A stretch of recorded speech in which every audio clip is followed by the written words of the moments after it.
દેશમાં ખાંડના ભાવમાં 40% સુધીનો વધારો જોવા મળી રહ્યો છે, જેમાં 3 મહિનામાં 19 રૂપિયાનો વધારો થયો. ત્યારે આગામી સિઝનમાં ખાંડનું ઉત્પાદન ઉપર વધવાની શક્યતા જોવા મળી રહી છે.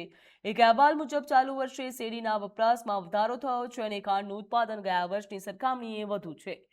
જ્યાં શેરડીની વધતી ઉપલબ્ધતા વચ્ચે ખાંડના ભાવમાં પણ નોંધપાત્ર વધારો કરવામાં આવ્યો છે. બીજી તરફ દેશમાં ખાંડના ઉત્પાદનના આંકડા પણ ઉદ્યોગ માટે આશાસ્પદ બની ગયા છે, જ્યાં ગયા વર્ષે આશરે 47 લાખ ટન જેટલું ઉત્પાદન નોંધાયું હતું, જ્યારે આ વર્ષે આંકડો વધીને 32 લાખ ટનના સ્તરે પહોંચ્યો હોવાની આંકડા આવ્યા છે. જ્યાં વર્ષ 2026-27માં શેરડીનું કુલ ઉત્પાદન 46.3% થવાનું અનુમાન છે.